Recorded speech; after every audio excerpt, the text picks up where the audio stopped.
watching DD India and I'm Preeti presenting this edition of News on the Hour, a show which we get for you every morning to make sure that you keep yourself abreast with everything that's making it to the headlines. We'll get you national updates, international updates, also updates from the world of business, sports, enough to keep you engaged for the next 1 hour. First, we get to the top stories.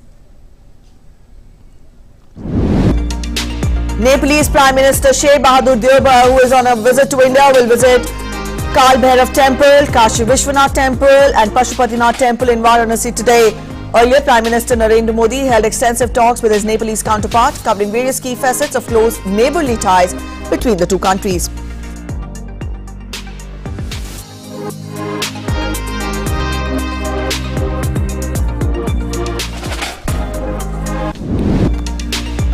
On his last leg of Turkmenistan visit, President Ramnath Kovind will address the Institute of International Relations, will also lay wreath at People's Monument and pay floral tributes at Mahatma Gandhi's bust at Bakterik Sports Complex. President Kovind's Netherlands visit begins tomorrow.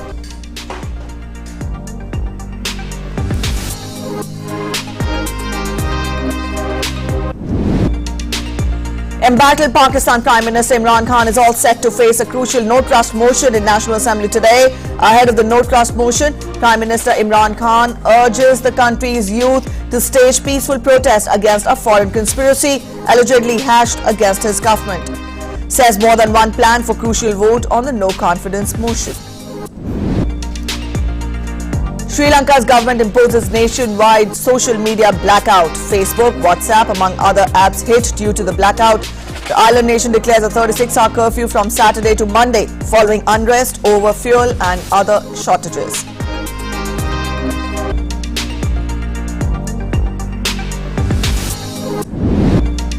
Ukraine claims its troops have retaken more than 30 towns and villages since Russia pulled back from the area this week. President Zelensky says retreating Russian troops are leaving behind landmines, creating a catastrophic situation. Efforts to evacuate people from Mariupol are continuing. The holy month of Ramzan begins today. Vice President, Prime Minister greet people on the commencement of sacred month of Ramzan. Prime Minister in his message says, may this holy month inspire people to serve the poor and further enhance the spirit of peace, harmony and compassion in our society.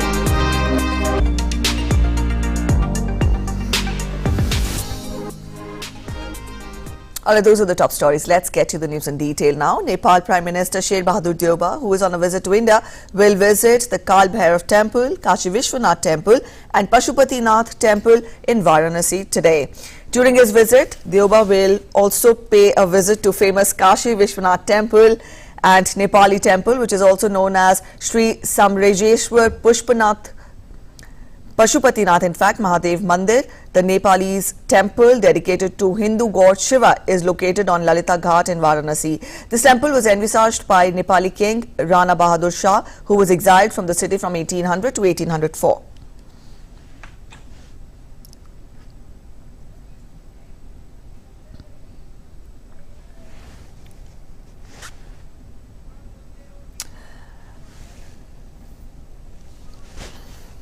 Nepalese Prime Minister is on a visit to India, and yesterday he held important delegation level talks with Prime Minister, and also in the bulletins earlier we got you the takeaways of the meetings which were held yesterday. And today the visiting dignitary will be in Varanasi, and here in the visuals we can see the city all decked up and posters welcoming the Nepalese Prime Minister in the holy town, the holy city of Varanasi. We are joined in by our correspondent Meghna for more on this. Meghna, the visuals which we are showing to our viewers, Varanasi is all decked up, the temples there, as the visiting dignitary will pay a visit. You spell out more, a stage all set to welcome the Nepalese Prime Minister. What all preparations have been put in place? Definitely elaborate preparations have been put in place, Preeti, for the Nepalese Prime Minister's last leg of his visit. Obviously, we know that he is on a 3-day visit to India, and this is the last leg of his visit where he is visiting Varanasi. Very importantly, Preeti, what we understand here is that official engagement, a wide variety of issues discussed in the official engagement, or we can say the delegation level engagements, as well as the leader engagements that happened yesterday. But today, as we heard the Prime Minister of India, Prime Minister Narendra Modi, clearly say that India and Nepal have age-old ties, which have historical ties, and when we especially talk about Varanasi and Nepal also have very old ties, and that's what Prime Minister Narendra Modi said yesterday. And we obviously know that the Uttar Pradesh Chief Minister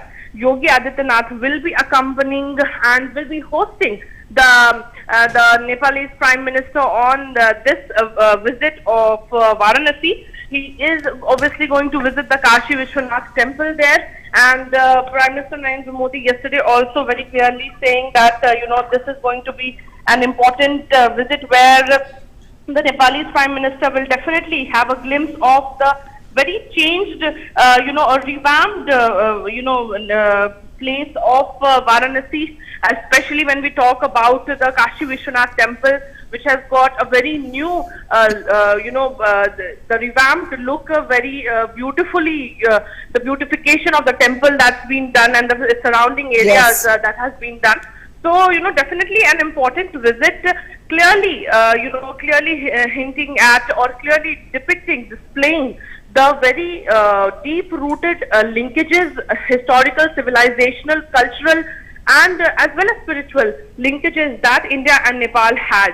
When we talk about history, we know that number of Nepali scholars used to come to Varanasi, and there was an exchange of we can say of knowledge and spiritual knowledge as well in that sense. So very important visit, clearly putting forth the cultural aspect in the India-Nepal relations. All right. Also, we will be telling our viewers that the visiting dignitary will be paying a visit to Kal Bhairav Temple, Kashi Vishwanath Temple, and also Pashupati Nath Temple in Varanasi. You've told, you've given a broad outline of this. Spell out more on the Samrajeshwar Pashupati Nath Mahadev Temple. We tell our viewers about its significance, that it was envisaged by a Nepalese king. Tell us more about the historical significance of this temple, Meghna. Yes, when we actually see that the Pashupati Nath temple that's there, we also must understand there's also the very famous Pashupati Nath temple in Kathmandu. Yes. So definitely, this depicts that, how the linkages are there between both the countries. Besides that, we also get to understand that he will be attending some programs there, and is expected to inaugurate some old age home there as well. So there are some programs lined up in that sense.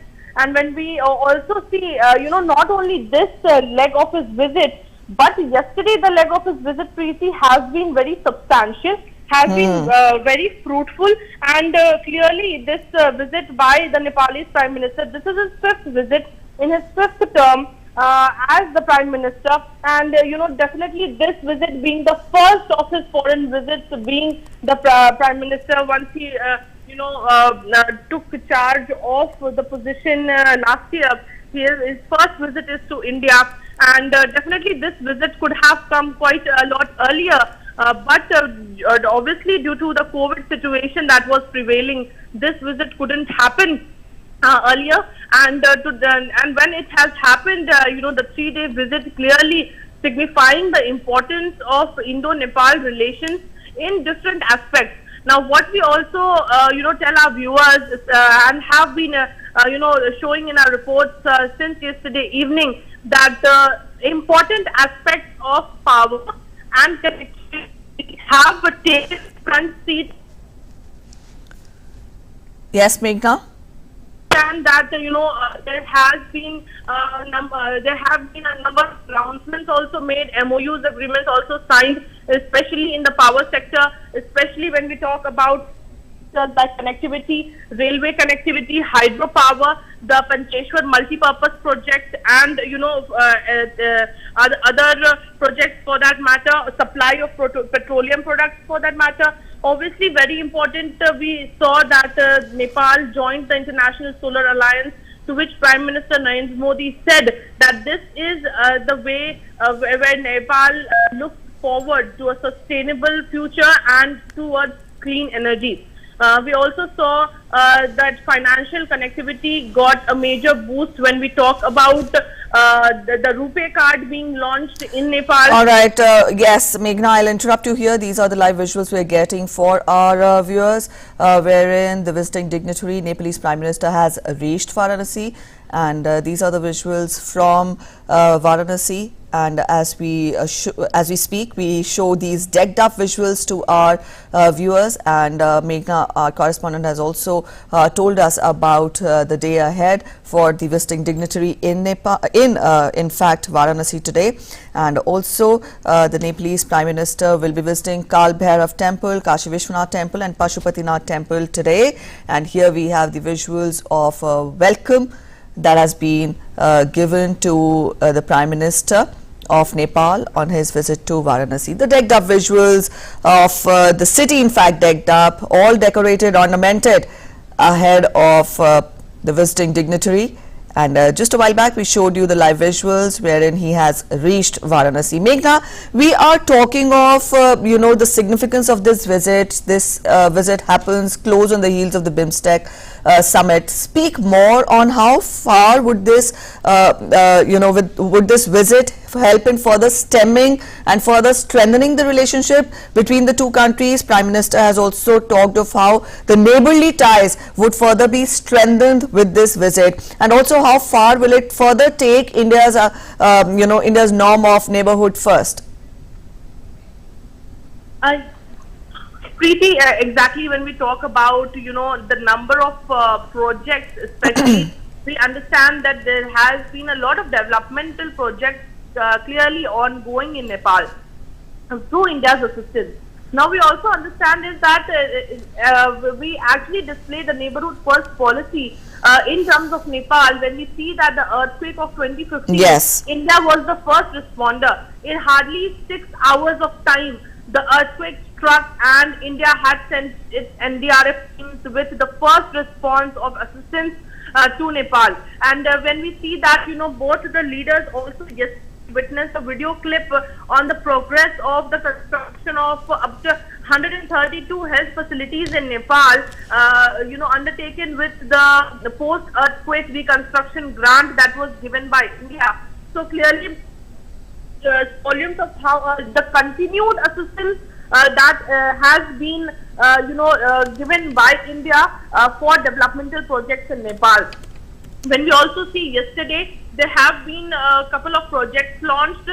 When we talk about the railway connectivity, we definitely talk about the Jayanagar to Kurtha cross-border rail link, which was launched, and was operationalized yesterday, when both the Prime Ministers virtually flagged off this rail link. This is a 35-kilometer long rail link, from Jayanagar in Bihar to Kurtha in Nepal. And it was there's also another project that was launched, inauguration of about 90-kilometer long Solu corridor transmission line, which is 132 kilowatt, built with Indian line of credit, which costs about 200 crore rupees. We also see that a vision, very important vision statement, was also released yesterday, especially in the power sector. Very importantly, we see that India did congratulate Nepal on its significant progress in the power sector, which has helped it become a near power surplus country. And definitely Prime Minister Deuba also appreciated that India's recent cross-border electricity and trade regulations have enabled Nepal to actually have pretty access to India's market as well as its trade power with India. So this has also been acknowledged by the Prime Minister of Nepal. Now when we talk about the historical cultural linkages, we see definitely in the visuals correctly that there is the city is all decked up. We can see different posters where we can see the Nepalese Prime Minister as well as the Chief Minister of Uttar Pradesh, Yogi Adityanath. He definitely is the host today, wherein he will be hosting the Nepalese Prime Minister in Kashi. Very clearly we see that there is definitely age-old relationships between India and Nepal, and the cultural linkages of which will be on the forefront of this very important visit, the last leg of the Nepalese Prime Minister visit to Kashi. All right, Meghna, now we're talking of, how the relationship will be strengthened. What are the specific areas, that would lead to further strengthening? Or for that matter, let us know how important is the field of energy for both the countries, to come together, because we've seen Nepal has also joined the International Solar Alliance. Also, Prime Minister has talked of how Pancheshwar project will be a game changer, in the decades to come. You spell out more when we talk of energy sector, when we talk of the field of energy. What is the scope of both the countries further strengthening, the relationship? Definitely, energy cooperation, Preeti, has got a lot of potential. And both the Prime Ministers yesterday clearly reiterated that, this potential should be explored and should be pushed to reach its optimum. Yes. When we actually see that the energy cooperation, there has been energy cooperation and a number of, projects there in Nepal with India's assistance as well.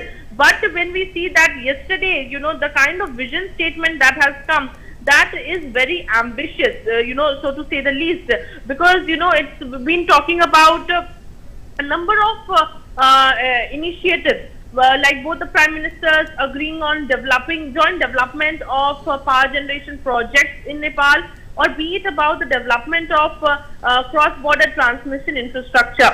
In fact, when we see that Nepal has also invited Indian companies to invest in the development as well as construction and operation of viable renewable power projects in Nepal, and Indian companies have been invited for it, which definitely includes the hydropower sector and different projects of mutual benefit. So that definitely gives an impression of how India's investment into Nepal's power project sectors has been very important. Indian investment, when we talk about in Nepal's renewable power sector, especially when we talk about the hydropower sector, definitely we understand has the potential which benefits both the countries, and this is also an important sector when we talk about power cooperation.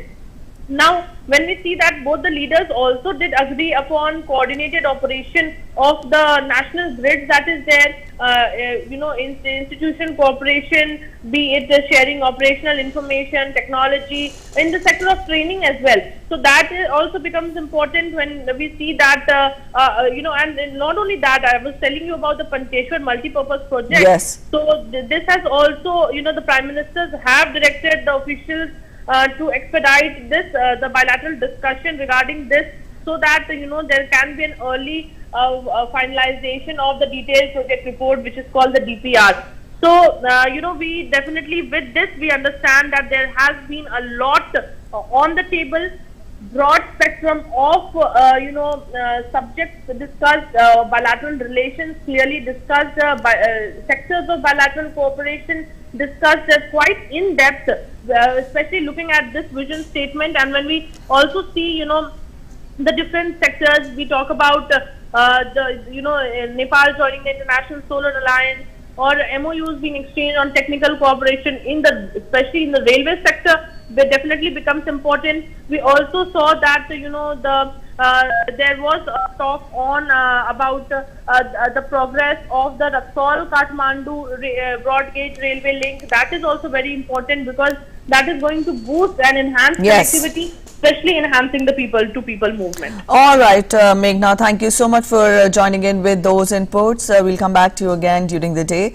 And even as we speak, we tell our viewers that Nepalese Prime Minister Shivaji Deuba has reached Varanasi, and he will be visiting the temples there. We'll keep you updated, but meanwhile, let's get you a hint of what lies ahead when we talk of President's visit to Turkmenistan. On his third day in Turkmenistan, President Ramnath Kovind will today visit the People's Memorial Monument as well as Bakhtiyarlik Sports Complex and also the Yoga and Traditional Medicine Center in Ashgabat. He will pay a floral tribute to Mahatma Gandhi's bust at the sports complex. President Kovind will also visit the Institute of International Relations.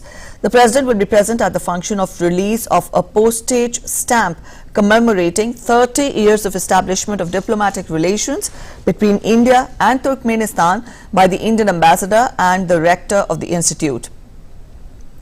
The President will also inaugurate the India Corner at the Institute of International Relations.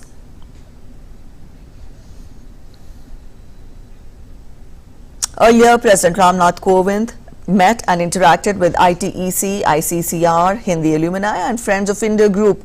Addressing the gathering, the President said that India considers Turkmenistan as part of its extended neighborhood. India was one of the first countries to recognize Turkmenistan's independence in 1991 and establish formal diplomatic relations in 1992. He said that in accordance with our belief that the whole world is one family, India has always been willing to share its experience and also expertise with the countries of the world, especially the developing world.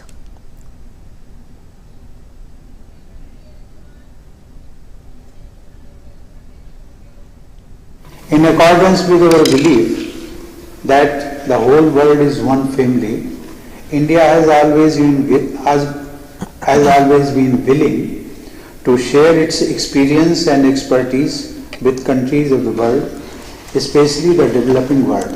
I am happy to learn that over 400 Turkmen citizens have so far benefited from ITEC courses since 1993. Every year we offer around 20 scholarships to students from Turkmenistan, and so far more than 300 Turkmen students have been supported by ICCR under its cultural exchange program and general scholarship scheme. President Ramnath Kovind laid wreath at the Kipchak Mausoleum. Accompanying him was L. Murugan, Minister of State for Information and Broadcasting, and also Dilip Ghosh, the National Vice President of BJP.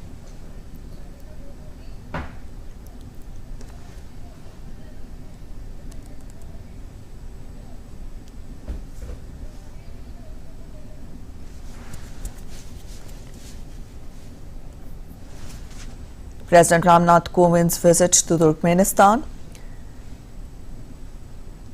and he visited the Kipchak Mausoleum, and this is in fact the first visit of an Indian president to Turkmenistan.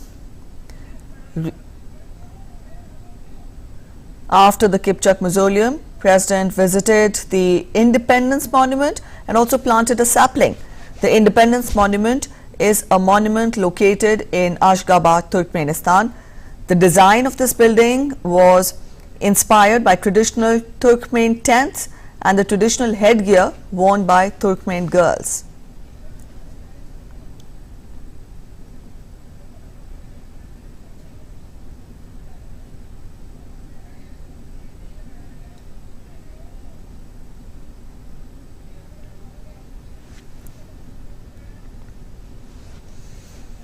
In more international updates, embattled Pakistan Prime Minister Imran Khan is all set to face a no-trust motion in the National Assembly today. A petition was moved by Tehreek-e-Insaf in the Supreme Court on Saturday, seeking the suspension of the Assembly proceedings. In the 342-member National Assembly, Imran Khan government requires at least 172 members to sail through the no-confidence vote. However, several dissident members of the National Assembly of the ruling Pakistan, Tehreek-e-Insaf, came out in open, and the government allies are reported to have sided with the opposition. Thus, it is yet to be seen if Imran Khan succeeds in defeating the no-trust motion. After a directive from Prime Minister Khan, Senator Faisal Javed Khan had asked the party lawmakers to stay away from the conspiracy of the no-trust motion. It was instructed that no MNA will stay in the Parliament House on the voting day, whereas the violation of the party chairman's instructions by any lawmaker will result in the imposition of Article 63A. And we're joined in by our correspondent Ramesh Ramachandran. Ramesh, today Imran Khan will be going in for the litmus test, and he in fact seemed confident when he said that he has the habit of playing till the last ball. What can we expect the day to hold for him today?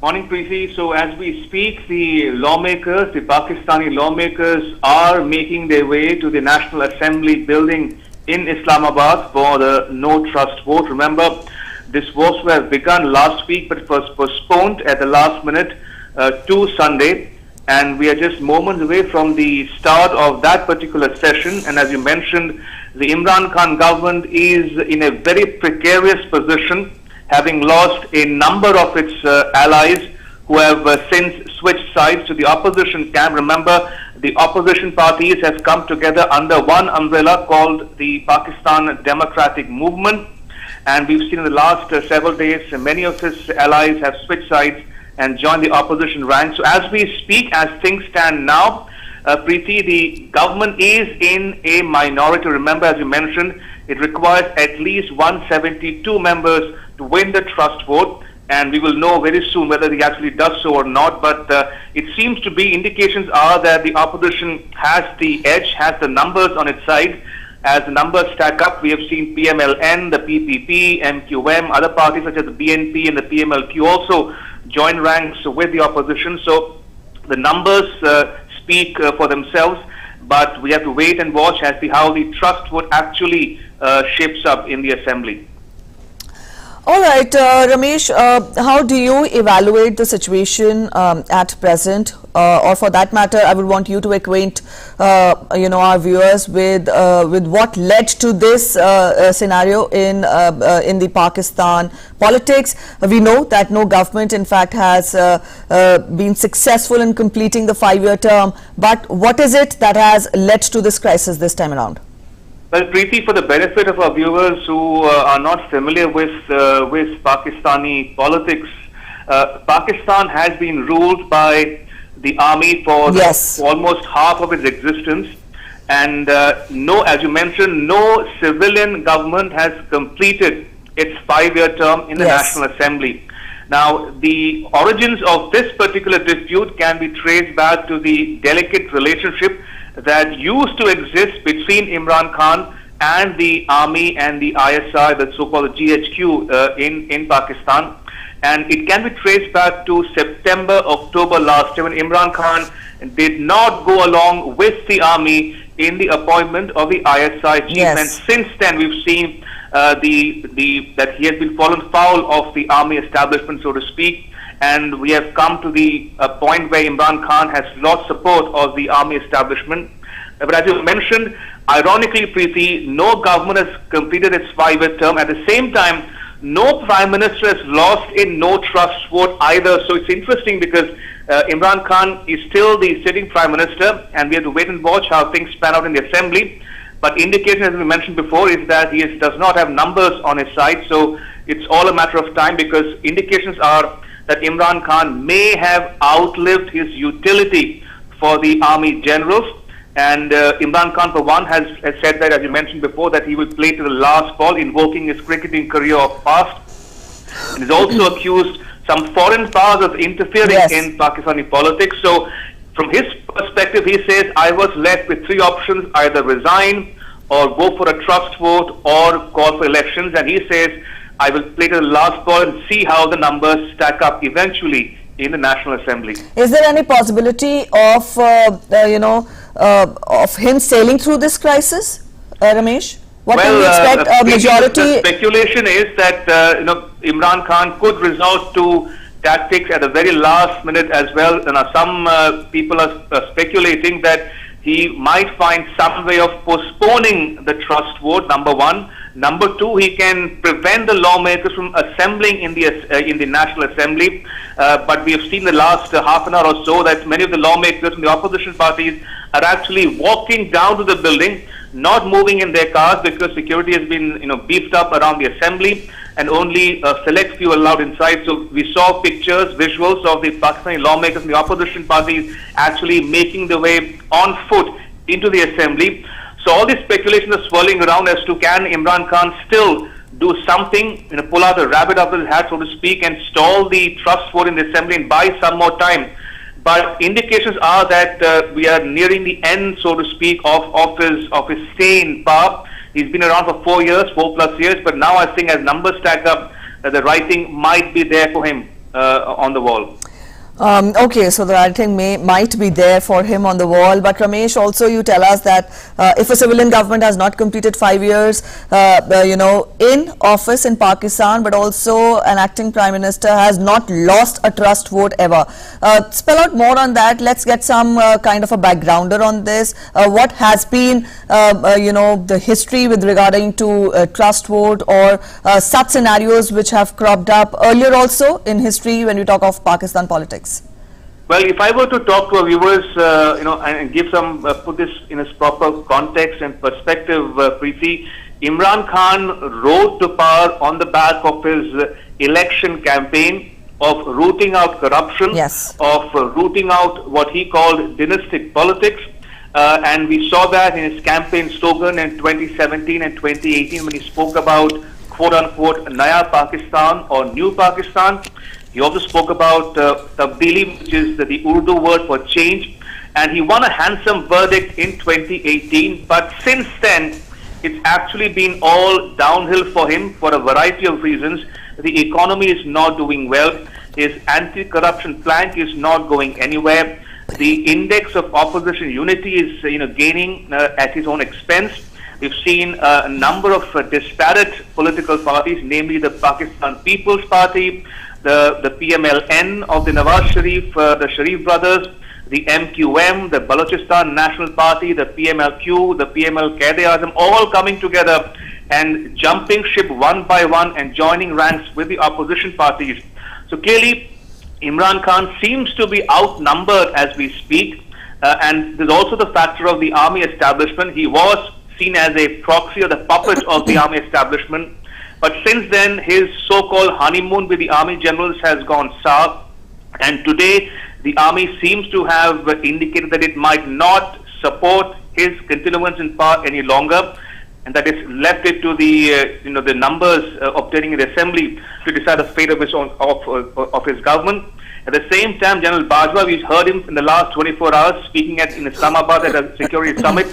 He says that he still believes that there is scope for India, Pakistan, China to come to some sort of an agreement on the way forward in shaping the relationship. So there is some dissonance coming out from the government and the army. Imran Khan clearly beleaguered, but army trying to establish its authority and superiority over the course of Pakistani politics. At the same time, remember, General Bajwa's term will come to an end on 25th November this year. So a lot of speculation as to whether there could be a quid pro quo between General Bajwa and the army and the Sharif brothers, namely Shahbaz Sharif, who sees himself as a top contender for prime ministership if the trust vote is lost by the Imran Khan government in the assembly. All right, so we'll have to wait and watch how the day pans out there. Thank you so much, Ramesh, for joining in with those inputs. So that was our correspondent Ramesh telling us more about the political crisis in Pakistan. As of now, we're heading for a short break. Keep watching News on the Hour.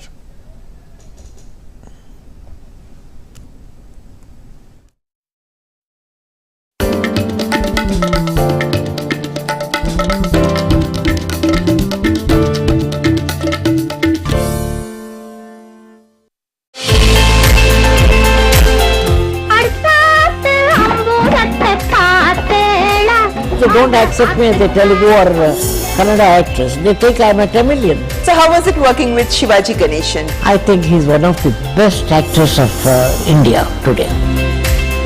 Even MGR was like that. I won't compare both because the emoting part of it, the talent part of it was more in Shivaji. The gimmicks and the mathematics of filmmaking, a great technician was MGR.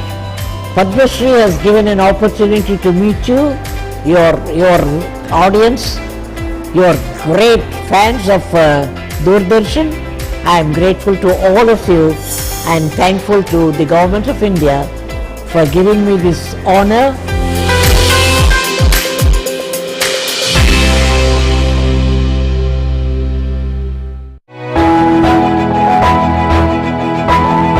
We are on the highway between Dubai and Abu Dhabi, and on my right you can see the construction work of Abu Dhabi's first Hindu temple. ये मंदिर अपने आप में एक अनोखा तो होगा ही होगा, लेकिन विश्व समुदाय को वसुधैव कुटुंबकम जिस मंत्र को हम जिए हैं, उस मंत्र का अनुभव कराने का भी अवसर प्राप्त होगा. The temple is a huge comfort for not just the Indian community but the spiritual community of the UAE. We all know for hundreds of years our forefathers have been praying that may there be a beautiful temple in this part of the world.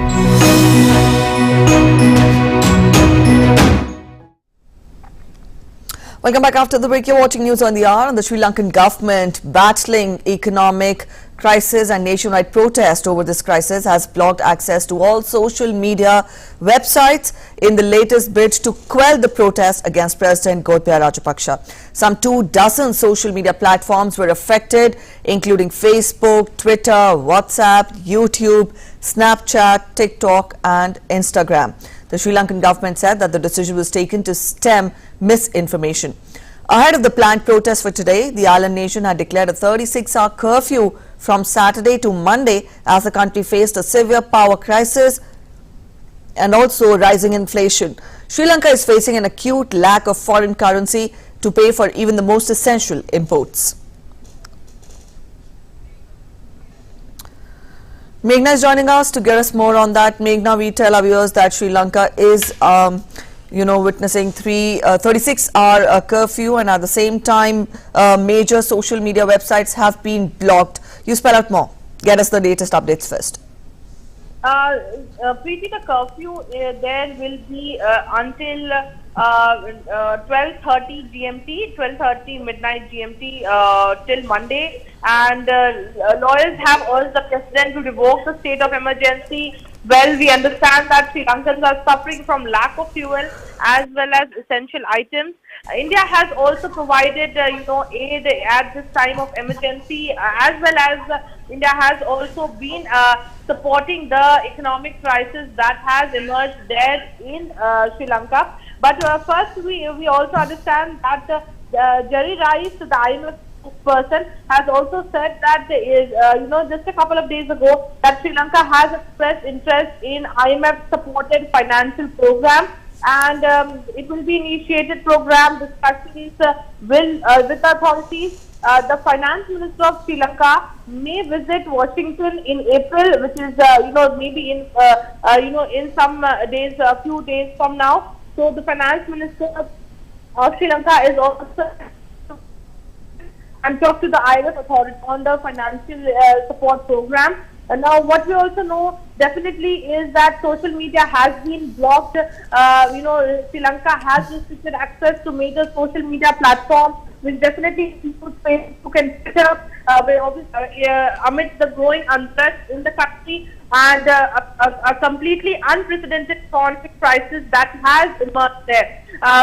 Also, it's been said, agency report, it has been said that social media blocked by the Telecommunications Regulatory Commission there in Sri Lanka. And, authorities have imposed restrictions on social media following orders from the government. So clearly this has been said, with regard to the social media being blocked there in Sri Lanka. And what we also understand is that Sri Lanka, that the High Commission of India in Sri Lanka has blatantly, refuted, has denied the blatant false as well as completely baseless report which was running in the section of media that India is dispatching its soldiers to Sri Lanka. So the Indian High Commission there in Lanka has condemned irresponsible reporting and has also expressed concerns to resist from spreading rumors at this juncture, at this situation of crisis. So, these are the recent developments to sum up comprehensively, we can say briefly. All right, Meghna, also get us a brief backgrounder to what has led to this situation in Sri Lanka. We believe that these are unprecedented times that are being witnessed there. What is exactly that the protesters are demanding, and what are the circumstances that have led to this crisis in Sri Lanka at present? Really, this, when we see that Sri Lanka, an island country which has about 22 million people, now is constantly grappling with the blackouts of about 13 hours a day, and there has been no electricity in many areas, almost the entire country for so many hours or maybe days or for that matter. And obviously the foreign exchange, the government scrambles to secure foreign exchange to pay for be it fuel or other essential imports. And also when we see that the protesters are very angered by shortages in fuel, definitely other essential items, and hundreds of protesters clashed with the police as well as the military outside Rajapaksa's residence as they called for they were calling for his ouster, as well as they taught several police and army vehicles. And the police did arrest a few protesters there, and then the curfew was imposed on Friday to actually contain these kind of sporadic protests that were taking place. But definitely, it has been, the reports also suggest that the people there are very angry because there's obviously a serious shortage of currency, foreign currency, as well as people are struggling with the acute shortage, we must say, of cooking gas as well. And that's what is currently the situation on ground. And definitely, with all that ongoing crisis, when the crisis actually began, we also saw that how COVID-19 also played a major, role in, accelerating that economic crisis, because, it did hit the service industry really bad, and the tourism industry really grappled with the kind of the hit that the economy in the service sector took. So definitely, with keeping all of that in picture, we definitely see the anger of the people there, the protesters there. All right. But yes, that's what we actually understand on the ground. All right. Thank you so much, Meghna, for joining in with those inputs. That was our correspondent Meghna explaining to us the current situation which is being seen in Sri Lanka. The country is under a 36-hour curfew, and also major social media platforms, social media websites have been blocked. We'll keep you updated. Let's turn focus on to Ukraine now. The Russia-Ukraine conflict has entered its 38th day. Ukraine claims that it has regained control of the Kyiv region, with Russian troops retreating from around the capital and Chernihiv city as evidence emerged from possible civilian killings in areas the invading forces have been occupying. Meanwhile, the mayor of Bucha near Kyiv has said that 300 people have been buried in a mass grave in the town, and streets remain littered with bodies of people killed by Russian forces. Ukrainian President Volodymyr Zelensky said that retreating Russian troops are leaving behind landmines, creating a catastrophic situation. All the three towns lie northwest of Kyiv and have suffered heavy destruction since Russia attacked Ukraine on 24th of February. Ukraine presidential advisor has said that its troops have retaken more than 30 towns and villages since Russia pulled back from the area this week. Meanwhile, in an attempt to raise economic pressure on Russia, the Baltic states of Latvia, Estonia and Lithuania announced that they had stopped all imports of Russian natural gas. Meanwhile, Kremlin spokesman Dmitry Peskov said that Russia's talks with Ukraine have not been easy, but the main thing is that they are continuing. He also said that Russia would like to continue talks with Ukraine in neighboring Belarus, but Kyiv opposed the idea. Meanwhile, Ukrainian President Volodymyr Zelensky has said that Russian forces aimed to seize the east and south of the country.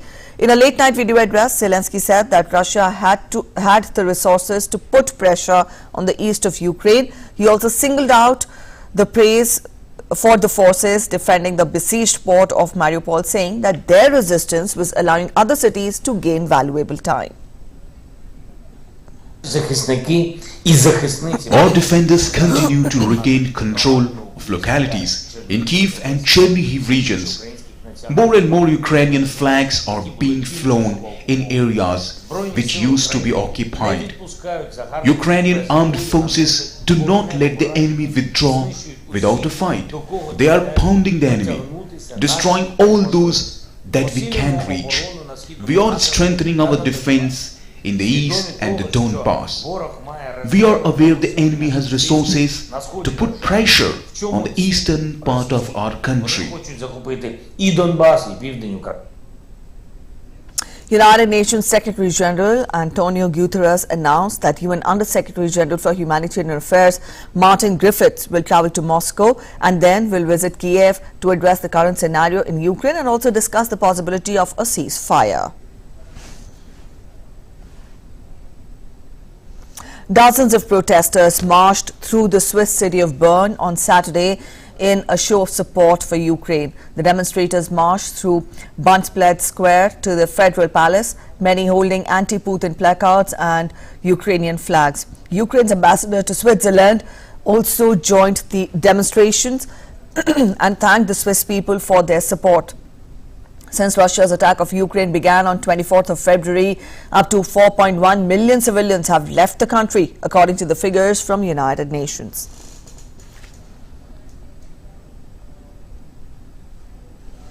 In a 15-minute call with President Zelensky, Colombian President Iván Duque expressed solidarity and support for the citizens of Ukraine on behalf of Colombia on Saturday.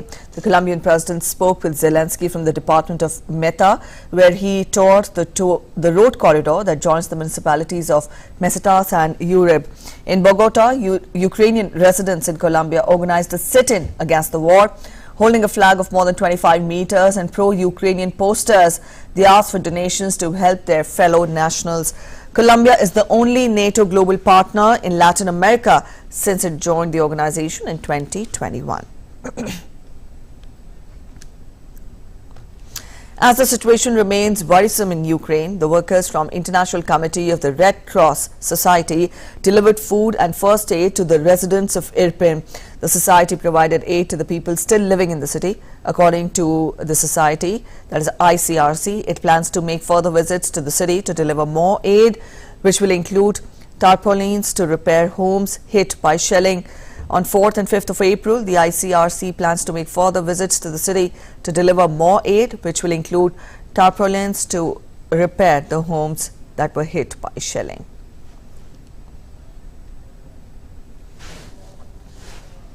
The United Kingdom is working with other countries to collect evidence of Russian war crimes.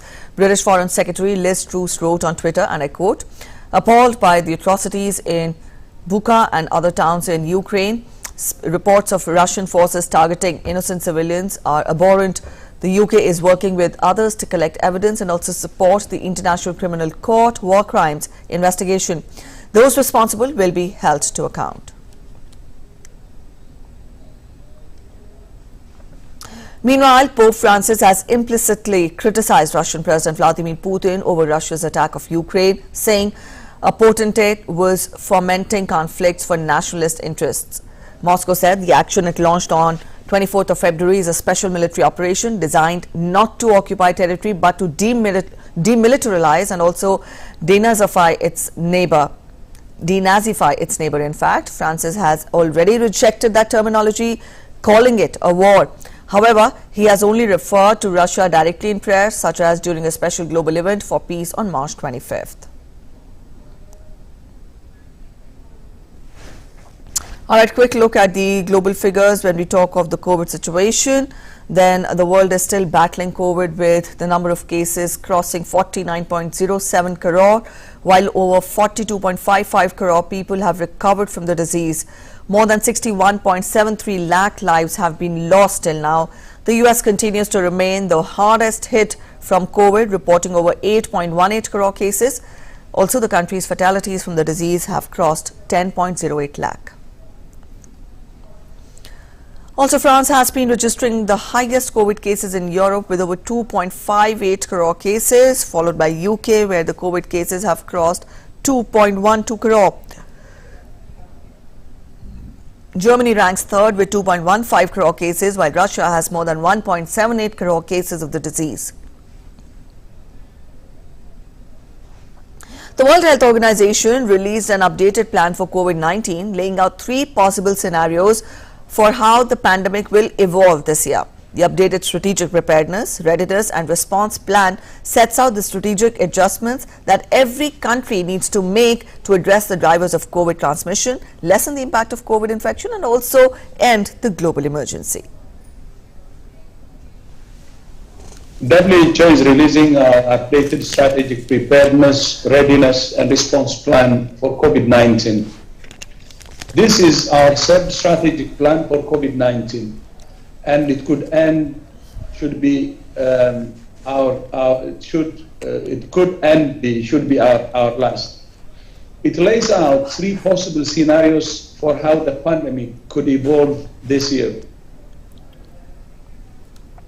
All right, we'll get you more updates, but meanwhile, let's get to these visuals. We'll take you live to Varanasi, where we get these visuals. As we told you, Nepal Prime Minister Shivaji Deuba is on a visit to India, and here today he is visiting Varanasi, and he will be visiting Kal Bhairav Temple, Kashi Vishwanath Temple and also Pashupatinath Temple, and at present he is at Kal Bhairav Temple in Varanasi. These are the visuals we are getting for you from Varanasi. He is being welcomed by, we can see Uttar Pradesh Chief Minister Yogi Adityanath also, and here just a while back we also showed you the welcome pictures, the welcome visuals in fact of Nepalese Prime Minister in Varanasi, and this is the last leg of his visit to India.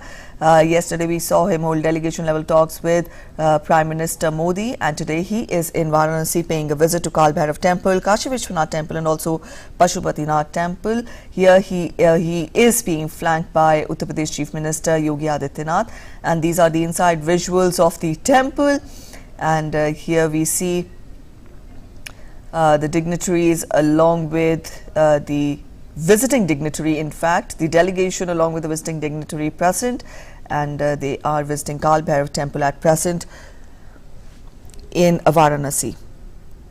During his visit, he will, as we told you, he will be paying visit to Kashi Vishwanath Temple and also Nepali temple, which is known as Samrajeshwar Pashupatinath Mahadev Temple, and this temple is located at Lalita Ghat in Varanasi and is also dedicated to Lord Shiva.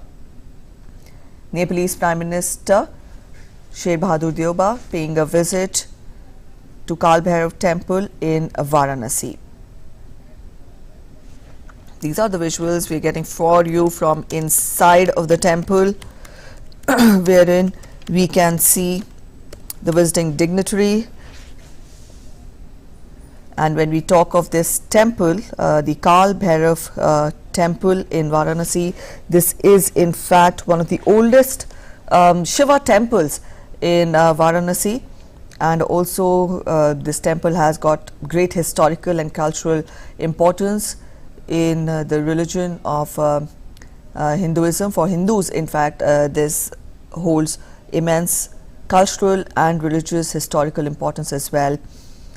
Also, as the name itself suggests, this temple is dedicated to Bhairav, a fierce form of Lord Shiva, who wears a garland of skulls, and also, in fact,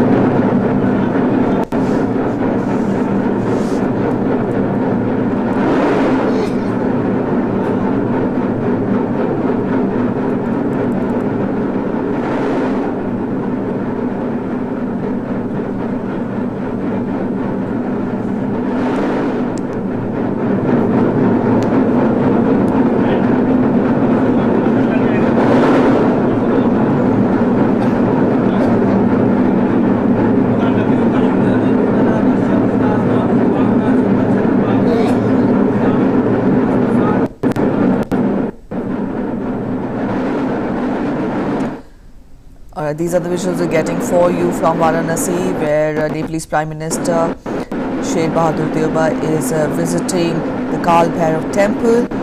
And when we talk of this temple, in fact, it is one of the prominent temples there in Varanasi, dedicated to Kal Bhairav, and This temple, in fact, has huge cultural and historical significance and is one of the prominent temples in Varanasi. This is the last leg of the visiting dignitaries' stay here in India, visit to India. And also, when we talk of yesterday, he held important delegation level talks with Prime Minister Modi. Talking of this temple, then this temple is dedicated to Kal Bhairav. Kal Bhairav is believed to be the Kotwal, in fact, of creation, and everyone, it is believed that everyone who wants to exist needs to seek permission from him to exist. This is the historical belief, the belief with regards to the temple, and also talking of Kal Bhairav is also believed to be the Kotwal, which means the chief police officer, and he is also the protector of Sati Pind, is what is believed, and Kal Bhairav is believed to protect the devotees from all problems, and also as per the popular belief, in fact, Kal Bhairav is considered to be the protector of the city as a whole as well. So here we have the visuals coming in from Varanasi. Nepalese Prime Minister along with his delegation, important prominent leaders, they are visiting Kal Bhairav temple in Varanasi. Also we see the visiting dignitaries flanked by Uttar Pradesh Chief Minister Yogi Adityanath. In the visuals earlier we showed how the city has been decked up, how it has been immersed in flowers, it was ornamented in flowers. We saw posters welcoming Nepalese Prime Minister to the city, and also as we speak we tell you that he will be visiting the prominent temples in Varanasi, and today is the last leg of his visit to India. These are the visuals we're getting for you from Kal Bhairav temple in Varanasi. And here we see Yogi Adityanath, Chief Minister of Uttar Pradesh, present along with Nepalese Prime Minister, as the latter is visiting Kal Bhairav temple, one of the most prominent temples in Varanasi when we talk of cultural and historical importance of the temple. Alright, so those were the visuals wherein Nepalese Prime Minister was visiting the Kal Bhairav temple in Varanasi. We'll keep you updated with the rest of the day rest of his day in Varanasi. As of now, that's it in this edition of News on the Hour. Thanks for watching. Goodbye.